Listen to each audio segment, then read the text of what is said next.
Welcome to all of you on the revolutionary platform Vidya Guru Academy. Vidya Guru academy जो आपको online और offline दोनों तरीके के एजुकेशन को प्रोवाइड करवाता है। 12th स्टैंडर्ड के अंदर जो पहला लेसन है केमिस्ट्री के अंदर वो है आपका solution. If you are not part of the solution, you are part of the precipitate. I am again repeating, if you are not part of the solution, you will be the part of precipitate. जैसा कि मैं आपको बता दूं, Gujarat board के अंदर basically ये होता है कि 50 मार्क्स का पार्ट ए जो होता है वो एमसीक्यू बेस्ड क्वेश्चंस होते हैं एंड 50 मार्क्स का जो पार्ट बी होता है वो डिस्क्रिप्टिव बेस्ड क्वेश्चन होते हैं। The component present in large quantity is called solvent. जैसा कि मैंने आपको बताया कि जिसकी क्वांटिटी ज्यादा होती है वो सॉल्वेंट होता है। जय Hind to all of you my dear students. So first of all welcome to all of you on the revolutionary platform Vidya Guru Academy. Vidya Guru academy जो आपको ऑनलाइन और ऑफलाइन दोनों तरीके के एजुकेशन को प्रोवाइड करवाता है। सबसे पहले मैं अपना इंट्रोडक्शन देता हूं। मैं हूं रवि सिंह और आप लोगों को पढ़ाने के लिए आया हूं केमिस्ट्री सब्जेक्ट। पिछले 5 सालों से मैं लगातार केमिस्ट्री पढ़ा रहा हूं एंड आपको इस वे में केमिस्ट्री प्रोवाइड कराऊंगा, चाहे आप ऑनलाइन क्लास अटेंड करें या फिर ऑफलाइन क्लास अटेंड करें, आपको 100% बेहतर रिजल्ट देने की गारंटी रहेगी। सबसे पहले आज फर्स्ट लेक्चर में हम बात करने वाले हैं, जैसा कि आप देख पा रहे हैं लेक्चर 1 यहाँ पर लिखा हुआ है। 12th स्टैंडर्ड के अंदर जो पहला लेसन है केमिस्ट्री के अंदर वो है आपका सॉल्यूशन। सॉल्यूशंस के बारे में हम बात करने वाले हैं। सॉल्यूशन के बारे में बात करने से पहले हम एक मोटिवेशनल थॉट्स के बारे में बात करेंगे। मैं एक नेक्स्ट स्लाइड लेता हूं। इस नेक्स्ट स्लाइड को आप थोड़ा ध्यान से देखिए। ये जो स्लाइड यहाँ पर दिखा रहा है, इस स्लाइड को आप ध्यान से देखिए। If you are not part of the solution, you are part of the precipitate. I am again repeating, if you are not part of the solution, you will be the part of precipitate. अगर आप solution का हिस्सा नहीं है तो आप precipitate का हिस्सा बन जाएंगे। और जैसा कि मैं केमिस्ट्री पढ़ा रहा हूं और आप केमिस्ट्री के स्टूडेंट होंगे तो जरूर आपको पता होगा what is the meaning of precipitate and what is the meaning of solution. इस इमेज को जरा आप ध्यान से देखिए। जो ये इमेज आपको दिख रहा है यहाँ पे, मैं थोड़ा सा इसको इरेज कर लेता हूं पहले। इस इमेज को अगर आप ध्यान से देख पा रहे हैं, माफ करेंगे, इस इमेज को आप देखिए। इसमें एक बीकर बना हुआ है। इस बीकर में बहुत सारे नीचे कुछ कंटेंट बने हुए हैं। एक कंटेंट यहाँ पर बना हुआ है जहां पर ये यू लिखा हुआ है। So I am just want to say that अगर आप सॉल्यूशंस का हिस्सा बनते हैं तो आपको प्रेसिपिटेट का हिस्सा बनने की जरूरत नहीं है, आपको भीड़ का हिस्सा बनने की जरूरत नहीं है। इस भीड़ के हिस्से से निकलकर आपको एक अलग रास्ता चुनना पड़ेगा और वो जो अलग रास्ता चुनना है वही रास्ता है हमारे लिए Vidya Guru Academy. So welcome to all on Vidya Guru Academy and let's get started from lesson 1 standard 12 part 1 का जो फर्स्ट स्लाइड में था। ये मैं अगेन पार्ट 1 जो लेसन है जहां से हमें स्टार्ट करना है वहां से मैं स्लाइड को ओपन किया हुआ हूं। लेसन का नाम है सॉल्यूशन एंड हम स्टार्ट करने जा रहे हैं सॉल्यूशंस के बारे में। सबसे पहले आप समझिए कि सॉल्यूशन होता क्या है। सॉल्यूशन इज इक्वल टू, अगर मैं यहां पर लिखता हूं सॉल्यूशन, तो सॉल्यूशन 2 टर्म से मिलकर बना होता है, जिसका एक पार्ट होता है सॉल्यूट एंड अनदर पार्ट होता है सॉल्वेंट। सॉल्यूशन के बारे में जब भी हम बात करेंगे तो सॉल्यूट और सॉल्वेंट 2 चीजें होती है। अब इसमें सॉल्यूट क्या होता है और सॉल्वेंट क्या होता है। जिसकी क्वांटिटी लेस होती है वो सॉल्यूट होता है, जिसकी क्वांटिटी मोर यानी कि ज्यादा होती है वो सॉल्वेंट होता है। ये एक सॉल्यूशन को समझने का बेहतर तरीका है। सॉल्यूशन कई टाइप्स के हो सकते हैं। होमोजेनियस सॉल्यूशन भी होता है, हेटेरोजेनियस सॉल्यूशन भी होता है। तो यहाँ पर हम बात करेंगे बेसिकली सॉल्यूशंस के बारे में, लेकिन कौन कौन से टाइप के सॉल्यूशन होते हैं वो सब भी हम यहाँ पर पढ़ने वाले हैं। फॉर एग्जाम्पल अगर मैं कहूं कि water and plus sugar, and what is the meaning of sugar? C12H22O11, this is the chemical formula of sugar। अगर शुगर को हम पानी में मिलाते हैं, एक बीकर लिया, बीकर में पानी डाला, चीनी मिलाया और उसको हम कंटिन्यू डिसॉल्व करना चालू कर दिए, तो इस कंडीशन में आप देखेंगे कि जिसकी क्वांटिटी ज्यादा है, फॉर एग्जांपल यहाँ पर वाटर की क्वांटिटी ज्यादा है, तो जिसकी क्वांटिटी ज्यादा है वो आपके लिए सॉल्वेंट हो गया, यानी यहाँ पर वाटर आपका सॉल्वेंट हो गया। अगर उसी तरीके से हम कहें कि जिसकी क्वांटिटी कम है, अब यहाँ पर शुगर की क्वांटिटी कम होगी तो जिसकी क्वांटिटी कम है उसको हम क्या बोल देंगे, सॉल्यूट बोल देंगे। So this is the basic fundamental phenomenon कि जहां पर हम ये समझ सकते हैं कि एक सॉल्यूशंस के अंदर हम किसे सॉल्यूट कहेंगे, फिजिकल मेथड के बारे में हम बात कर रहे हैं, और किसको हम सॉल्वेंट कहेंगे। सो फिलहाल हम यहाँ से वापस इस डेफिनेशन की तरफ जाएंगे। जैसा कि मैं आपको बता दूं, गुजरात बोर्ड के अंदर बेसिकली ये होता है कि 50 मार्क्स का पार्ट ए जो होता है वो एमसीक्यू बेस्ड क्वेश्चंस होते हैं एंड 50 मार्क्स का जो पार्ट बी होता है वो डिस्क्रिप्टिव बेस्ड क्वेश्चन होते हैं। एमसीक्यू बेस्ड क्वेश्चन के लिए आप कोई भी मेथड अप्लाई करते हैं, कैसे भी सॉल्यूशंस करते हैं, ए बी सी डी चारों में से कोई भी एक ऑप्शन सिलेक्ट करके आंसर लिखते हैं, that will be right, other right और रॉन्ग। तो लेकिन जो डिस्क्रिप्टिव पार्ट होता है, उस डिस्क्रिप्टिव पार्ट में प्रॉपर तरीके से आपको अपने आंसर्स को लिखना होता है, और अपने आंसर्स को प्रॉपर तरीके से लिखने के लिए आपको अच्छे से ये पता होना चाहिए कि आपका कंटेंट क्या होना चाहिए। फॉर एग्जाम्पल यहाँ पर लेक्चर 1 के अंदर मैं बात कर रहा हूं कि भाई सॉल्यूशन है तो सॉल्यूशन का डेफिनेशन क्या होना चाहिए, what should be the definition of solution. तो यहाँ पे लिखा हुआ है अ solution is a homogeneous mixture. Homogeneous mixture का मतलब होता है ऐसा मिक्सचर जिसके अंदर सारे के सारे component, what are the component, component means उसके अंदर सोल्यूट भी कंपोनेंट है, सॉल्वेंट भी कंपोनेंट है, बराबर। तो जितने भी कंपोनेंट होते हैं वो पूरा चारों तरफ यूनिवर्सली डिस्ट्रीब्यूटेड रहना चाहिए, ताकि उसका हर कोई भी सैंपल अगर उठाकर लिया जाए तो उसके अंदर जो कैरेक्टरिस्टिक्स है वो सेम होनी चाहिए। A solution is a homogeneous mixture two or more substance, to or more substance, to or more substance के अंदर सॉल्वेंट के अलावा सोल्यूट एक भी हो सकता है, दो भी हो सकता है, तीन भी हो सकता है। The component present in large quantity is called solvent, जैसा कि मैंने आपको बताया कि जिसकी क्वांटिटी ज्यादा होती है वो सॉल्वेंट होता है। And the component present is lesser quantity is called solute, जिसका मैंने आपको बताया कि सोल्यूट वो होता है जिसकी क्वांटिटी कम होती है। तो उस तरीके से आपको ये पता चल गया कि कौन सा सोल्यूट कहलाएगा, कौन सा सॉल्वेंट कहलाएगा। बच्चों, मैं आपको एक बात बताना चाहूंगा कि सफलता कोई एक पर्टिकुलर डेस्टिनेशन नहीं होता है। सफलता is a process, success is a process. ऐसा नहीं होता है कि आपने एक अचीवमेंट कर लिया, अचीवमेंट करने के बाद टेम्पररी आप रुक गए, दैट इज नॉट सफलता। सबके लिए सफलता का जो डेफिनेशन होता है ना वो बिल्कुल अलग अलग होता है। किसी को बाइक चलाने नहीं आता है, वो बाइक चलाना सीख गया तो वो सफल हो गया, वो भी एक सफल इंसान है। किसी को फोर व्हील चलाने नहीं आता, वो फोर व्हील चलाने लग गया, वो सफल हो गया। लेकिन सक्सेस कभी भी एक जगह पर जाकर रुकने का नाम नहीं है, पर्टिकुलर एक डेस्टिनेशन नहीं है। ये आप एक डेस्टिनेशन पर पहुंच गए, आप एक बार सफल हो गए, उसके बाद अगला स्टेप आपको लेना पड़ेगा। अगला स्टेप जिसके लिए आपने लिया हुआ है फिर उसको सक्सेसफुल करना पड़ेगा। फॉर एग्जांपल, सफलता का मैटर अगर हम स्टूडेंट्स के बिहाफ में समझें तो स्टूडेंट्स पहली बार सफलता प्राप्त करने के लिए जो स्टेप लेता है वो 10th स्टैंडर्ड जिसको एसएससी बोलते हैं, एक बार वहां बोर्ड का एग्जाम देता है, तो क्या वो वहां रुक जाता है? नहीं। अगेन दूसरी बार सफलता प्राप्त करने के लिए और कड़ी मेहनत करता है और जोशो जुनून के साथ मेहनत करता है, 12th स्टैंडर्ड में मेहनत करता है, साइंस कॉमर्स आर्ट्स जो भी लेता है। वैसे हमारे यहाँ विद्या गुरु एकेडमी में हर तरीके के एजुकेशन को प्रोवाइड कराया जाता है। तो सफलता वो 12th में पास आउट करने के लिए मेहनत करता है। तो सफलता 10th से 12th पे गया, 12th से कॉलेज पर गया, कॉलेज की लाइफ से आपके रियल लाइफ पर आ जाएगा। सफलता ऐसे स्टेप बाय स्टेप आगे चलने वाला प्रोसेस है, ये कोई एक स्टेप खत्म करने के बाद वाला प्रोसेस नहीं है। कहने का सेंस ये है कि सफलता पाना कोई तुक्के का काम नहीं है, और ये इसके लिए लगातार मेहनत करनी पड़ती है, सतत मेहनत करना पड़ता है, संघर्ष करना पड़ता है, लड़ना पड़ता है, इस तरीके से सफलता मिलती है। तो केमिस्ट्री के साथ, केमिस्ट्री के लिए आप मेरे साथ जुड़े रहिए। आपको कंटिन्यूअस सफलता के लिए स्टेप कैसे लेना है, कैसे आपको कंटिन्यू आगे बढ़ते रहना है, इसके बारे में आपको केमिस्ट्री सब्जेक्ट के अंदर बताया जाएगा। वापस अपने ट्रिक पर आते हैं। हमारा ट्रिक क्या है? हमारा ट्रिक है सॉल्यूशन का डेफिनेशन। हमने देख लिया कि सॉल्यूशन एक होमोजेनियस मिक्सचर है, पॉइंट नंबर 1। पॉइंट नंबर 2 में आपको बताना है कि उसके अंदर 2 या 2 से ज्यादा सब्सटेंस होते हैं। पॉइंट नंबर 3 में आपको बताना है 2 कंपोनेंट होते हैं, 1 कंपोनेंट जो लार्जर क्वांटिटी में होता है will be called solvent, and another component जो लेजर क्वांटिटी में होता है विल बी सोल्यूट। ओके, अब हम सॉल्यूशंस के टाइप के बारे में आते हैं। तो मैं आपको जानकारी के लिए बता दूं, सॉल्यूशन बेसिकली 3 टाइप का होता है, सॉलिड सॉल्यूशन, लिक्विड सॉल्यूशन और गैसियस सॉल्यूशन।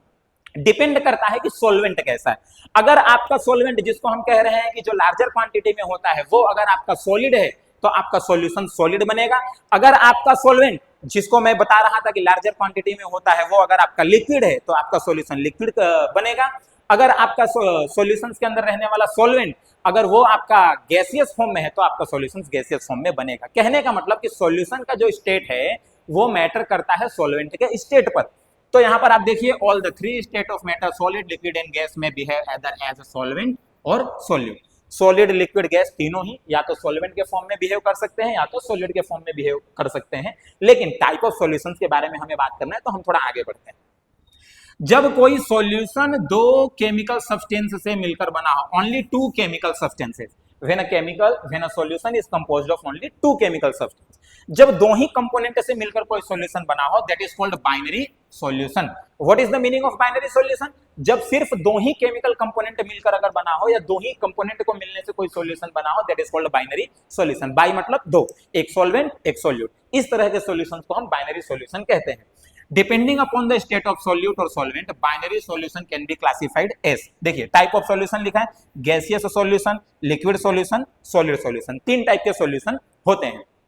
तो सबसे पहले हम यहां से बात करते हैं सॉलिड सॉल्यूशन के बारे में। सॉलिड सॉल्यूशन में देखिए, सॉल्वेंट के अंदर यहां सॉलिड सॉलिड सॉलिड, सॉल्वेंट अगर सॉलिड है तो आपका सॉल्यूशन सॉलिड ही रहेगा, उसके अंदर जो सॉल्यूट है वो चाहे कैसा भी रहे। एक बार हमने सॉलिड सॉल्वेंट के अंदर सॉलिड सॉल्यूट मिलाया तो हमारे पास जो एग्जांपल आया कि कॉपर डिसोल्व इन गोल्ड। देखिए गोल्ड जो होता है एयू मतलब औरब, गोल्ड जो होता है वो कैसा होता है, वो सॉलिड फॉर्म में होता है। कॉपर जो होता है वो कैसा होता है, वो भी सॉलिड फॉर्म में होता है। तो चलिए जब हम यहाँ पर पहुंच ही गए हैं तो हम प्योरिटी ऑफ गोल्ड के बारे में भी बात कर लेते हैं। तो जैसा कि आपको पता है कि 24 कैरेट गोल्ड जो होता है वो 100% 99.9% प्योर गोल्ड कहा जाता है, जिसका ऑर्नामेंट बनाना पॉसिबल नहीं है, क्योंकि उसके अंदर मेलिएबिलिटी और डक्टिलिटी की प्रॉपर्टी ज्यादा होती है। मेलिएबिलिटी मतलब आघातवर्धता और डक्टिलिटी का मतलब होता है तन्यता। जो गोल्ड होता है उसकी जो प्योरिटी होती है उसकी वजह से ऑर्नामेंट नहीं बना सकते। ऑर्नामेंट बनाने के लिए टफनेस को बढ़ाना पड़ता है, और टफनेस को बढ़ाने के लिए उसमें 2 कैरेट कॉपर या सिल्वर ऐड किया जाता है, कभी कभी 4 कैरेट भी कॉपर या सिल्वर ऐड किया जाता है। जैसी क्वालिटी की हमें नीड होती है उतना अमाउंट में हम कॉपर या सिल्वर को ऐड कर लेते हैं। तो यहाँ पर एक एग्जांपल दिया है कि गोल्ड में कॉपर को आपने डिसोल्व किया हुआ है, यानी 22 कैरेट या 20 कैरेट या 18 कैरेट का गोल्ड हम ऑर्नामेंट बनाने के लिए यूज करने वाले हैं। यहाँ पर कॉपर जो गोल्ड है उस गोल्ड की क्वालिटी भले डाउन हो गई, लेकिन उसकी वजह से हम ऑर्नामेंट बना सकते हैं। जो हमारे भारत के अंदर जो स्त्रियां हैं, जो माताएं हैं, जो बहनें हैं, वो अपने साथ सजावट के लिए ऑर्नामेंट को जो यूज करती हैं, वो उस जो अपने गोल्ड है वो जो अपनी प्योरिटी जब खत्म करता है तब जाकर वो उसे मिलता है। कहते हैं कि सफल होने के लिए जिस तरीके से सोने को तपना पड़ता है एकदम लार्जर अमाउंट ऑफ टेम्परेचर पर, उसी तरीके से हमें भी तपना पड़ता है। मैं स्टूडेंट्स को भी कह रहा हूं कि अगर बड़े लेवल पे सक्सेस पाना है तो जिस तरीके से सोना तप कर सोना बनता है उसी तरीके से हमें भी तपना पड़ेगा, हमें मेहनत करनी पड़ेगी, संघर्ष करना पड़ेगा, तब जाके हम आगे बढ़ सकते हैं। सोने की शुद्धता के माफिक हमारी भी शुद्धता हो सकती है, हमारी भी डिमांड बढ़ेगी। जो जितना तपता है उसकी उतनी डिमांड बढ़ती है। एक मकाई का दाम 10 रुपया होता है, लेकिन जब वो तप जाता है तो उसी मकाई का दाम 20 रुपये भी हो जाता है। तो जितना ज्यादा आप अपने संघर्ष को लोगों के सामने पेशकश करेंगे, प्रस्तुत करेंगे, उतनी ही ज्यादा आपकी डिमांड बढ़ेगी। डिमांड बढ़ाइए, डिमांड बढ़ेगा तो सप्लाई बढ़ेगी। विद्या गुरु एकेडमी आपको यही सिखाता है कि किस तरीके से आपके अपने डिमांड को बढ़ाना है, सप्लाई अपने आप बढ़ना चालू हो जाएगी। सफलता का मूल मंत्र कह सकते हैं आप इसे। आइए अगेन अपने ट्रैक पर आते हैं। सॉलिड सॉलिड जब दोनों मिला तो दोनों मिलकर जो सॉल्यूशन बनेगा वो आपका सॉलिड सॉल्यूशन बनेगा, जिसका मैंने एक एग्जांपल दे दिया आपको कि गोल्ड जो होता है भाई उसके अंदर आप कॉपर को मिला सकते हैं। दूसरा एग्जांपल मैं लेने जा रहा हूं जहां पर सॉल्वेंट आपका सॉलिड ही रहेगा, लेकिन सॉल्यूट की जगह पे हम ऐड करने वाले हैं लिक्विड। इसका एक एग्जांपल है amalgam of mercury with sodium. कहने का मतलब क्या होता है कि जब मर्क्यूरी के साथ जो यहाँ पर लिखा हुआ है मर्क्यूरी में सोडियम को जब हम मिला देते हैं, सोडियम आपका सॉलिड है और लिक्विड आपका मर्क्यूरी है। मर्क्यूरी जो है लिक्विड फॉर्म में पाया जाता है। मैं आपको जानकारी बता दूं, आप लोगों ने एक मूवी देखी होगी लक्ष्मी मूवी, जिसमें अक्षय कुमार लीड रोल में रहता है, एक किन्नर का रोल करता है। उस मूवी में अगर आपने देखा होगा तो एक बाबा जी होते हैं जो ढोंग करते हैं, लोगों को बेवकूफ बनाते हैं। अक्षय कुमार जी वहां पे प्रेजेंट होते हैं, एक तांबे का लोटा लाते हैं जो कि एक मेटल होता है, सॉलिड होता है। उस तांबे के लोटे के अंदर वो क्या डाल देते हैं, मर्क्यूरी डाल देते हैं, जो कि लिक्विड के फॉर्म में होता है। और ओम ब्लीम ब्लाम क्लीम क्लाम ढूम ढूम फट स्वाहा ऐसा करते हैं और ऐसा गिराते हैं तो उसमें से पाउडर फॉर्म का, पाउडर के फॉर्म में कुछ मटेरियल निकलता है। तो जो पाउडर के फॉर्म में मटेरियल निकलता है, लोग उसको देखकर शॉक्ड हो जाते हैं कि अरे बाबा तो कुछ और भूतनाथ बता के कर रहा था, अक्षय कुमार जी तो ऐसे साइंस के हिसाब से बता दिए। तो दैट इज एमलगम, वो यही अमलगम है। यहाँ पर आप देख सकते हैं, माफ करना, amalgam of mercury with sodium. तो उसी तरीके से अक्षय कुमार ने लक्ष्मी मूवी में बताया था amalgam of mercury with copper. Okay, तो ये एक एग्जांपल हो गया आपका सॉलिड सॉल्यूशन का, जिसके अंदर सॉल्यूट आपका लिक्विड रहेगा। नेक्स्ट एग्जांपल लेते हैं गैस सॉलिड। अगर आपका सॉल्वेंट सॉलिड है बराबर, और गैस को हमने सॉल्यूट के फॉर्म में लिया, तो जैसा कि मैं आपको बता दूं, आप लोगों को अच्छे से पता होगा डालडा के बारे में। डालडा अगर आप समझ पा रहे हैं, जिसको हम लोग वेजिटेबल घी या वेजिटेबल ऑयल भी बोलते हैं, तो वेजिटेबल घी या वेजिटेबल ऑयल को बनाने के लिए हाइड्रोजनेशन प्रोसेस करना पड़ता है। हाइड्रोजनेशन प्रोसेस में हाइड्रोजन को ऐड कराना पड़ता है। तो कई जगहों पर हाइड्रोजन खुद ऐड नहीं हो पाता है, तो उसको ऐड कराने के लिए प्लेटिनम, पैलेडियम या निकल जैसे कैटलिस्ट की जरूरत पड़ती है। आप इसको उत्प्रेरक भी बोल सकते हैं हिंदी में। तो पैलेडियम जो होता है वो सॉलिड फॉर्म में होता है, और जो आपका हाइड्रोजन है वो गैसियस फॉर्म में होता है। तो सॉलिड और गैस ये दोनों मिलकर जो सॉल्यूशन बनाते हैं, that solution will be solid solution. ये सब सॉलिड ही इसलिए बन रहे हैं क्योंकि जहां पर भी हमने सॉल्वेंट यूज किया है वो सारे के सारे क्या है, सॉलिड हैं। आइए हम अगेन आगे बढ़ते हैं, हम लिक्विड सॉल्यूशन के बारे में बात करेंगे। आप देखिए सॉल्वेंट में सबके सब लिक्विड हैं और सॉल्यूट में सॉलिड, लिक्विड, गैस है। अगर लिक्विड सॉल्वेंट में सॉलिड सॉल्यूट मिलाते हैं तो ग्लूकोज को पानी में मिलाना हो गया भाई। पानी क्या है आपको पता है, गर्मी के मौसम में देखो मुझे भी पसीना हो रहा है, जैसा गर्मी बहुत लग रही है और पसीना जब निकलता है तो डिहाइड्रेशन होता है। डिहाइड्रेशन के कंडीशन में हम क्या करते हैं, हम ग्लूकोज का वाटर इनटेक करते हैं ताकि हमें हमें हमारा जो हाइड्रेशन है वो हमें वापस मिले। तो मैं आपको ये कहना चाह रहा हूं कि डिहाइड्रेशन हो जाए तो हाइड्रेशन करने के लिए पानी में हम ग्लूकोज मिलाते हैं। पानी लिया, पानी क्या है, लिक्विड है, लिक्विड क्या है, सॉल्वेंट है, उसमें क्या मिलाया, ग्लूकोज मिलाया, ग्लूकोज क्या है, सॉल्यूट है, क्वांटिटी कम है भाई, डिजोल्व किया, डिजोल्व कर पी गए, कौन सा सॉल्यूशन था, लिक्विड सॉल्यूशन था। दूसरा एग्जांपल है, दोनों अगर लिक्विड हो, आप लोगों ने देखा होगा जो अल्कोहल जो लोग ड्रिंक करते हैं, जो लोग अल्कोहल को इंटेक करते हैं, उस अल्कोहल में आपने देखा होगा वो पानी मिलाते हैं या फिर पानी में अल्कोहल मिलाते हैं। कंडीशन बस ये है कि अल्कोहल भी आपका लिक्विड है, पानी भी आपका लिक्विड है और दोनों डिसोल्व भी हो जाते हैं, और जिनको बहुत कड़वा लगता है अल्कोहल वो इंटेक भी करते हैं, बराबर। तो अल्कोहल का बेस्ट एग्जांपल मैंने आपको बता दिया लिक्विड सॉल्यूशन। तीसरा देखिए जिसमें गैस और लिक्विड दोनों लिखा हुआ है, लिक्विड तो आपका सॉल्वेंट ही रहेगा, गैस आपका सोल्यूट। इसमें क्या है तो भाई ऑक्सीजन डिसोल्वर इन वाटर। मैं आपको बहुत बेहतरीन बात बताने जा रहा हूं, आपको अच्छे से पता होना चाहिए कि हमारे जो एटमॉस्फेयर है, इस एटमॉस्फेयर में ऑक्सीजन की जो क्वांटिटी है एयर के अंदर वो 21% है, लेकिन एयर की क्वांटिटी, एयर के अंदर 21% ऑक्सीजन हम लोगों को जीने के लिए इनफ है। बट जो एक्वेटिक एनिमल होते हैं वो पानी में जो रहते हैं, जिनको जलीय जीव कहते हैं, वो जीव पानी के अंदर डिसोल्व हुए 4% ऑक्सीजन का यूज करते हैं। जहां पर ऑक्सीजन की क्वांटिटी कम होती है वहां पर रेट ऑफ रेस्पिरेशन ज्यादा होता है। तो पानी के अंदर रहने वाले जो एनिमल्स होते हैं उनका रेट ऑफ रेस्पिरेशन बहुत ज्यादा रहता है क्योंकि ऑक्सीजन की क्वांटिटी कम है। भैया सिंपल सी बात है, ये कमरा है, इस कमरे को बंद कर दिया जाए, चारों तरफ से ऑक्सीजन का सप्लाई काट दिया जाए तो आप फटाफट सांस लेना चालू कर दो। फटाफट सांस लेने का मतलब कि ऑक्सीजन कम पड़ गया है। तो पानी के अंदर और 4% क्वांटिटी में ऑक्सीजन डिसोल्व है। तो जो ऑक्सीजन है वो गैसियस कंडीशन में है एंड जो आपका पानी है वो आपका लिक्विड कंडीशन में है। इस प्रकार से लिक्विड सॉल्यूशन तैयार है, जिसका एग्जांपल मैंने आपको बहुत बेहतरीन बता दिया। आइए तीसरे टाइप के सॉल्यूशन की तरफ आगे बढ़ते हैं, जिसको हम गैसियस सॉल्यूशन कहते हैं। गैसियस सॉल्यूशंस के अंदर आप क्या देख पा रहे हैं कि भैया तीन, यहां पर देखिए जो एक्चुअली ये जो गैस गैस गैस लिखा हुआ है ना, ये सॉल्वेंट में होना चाहिए, और जो ये गैस लिक्विड सॉलिड ये कहां होना चाहिए, ये सॉल्यूट में होना चाहिए।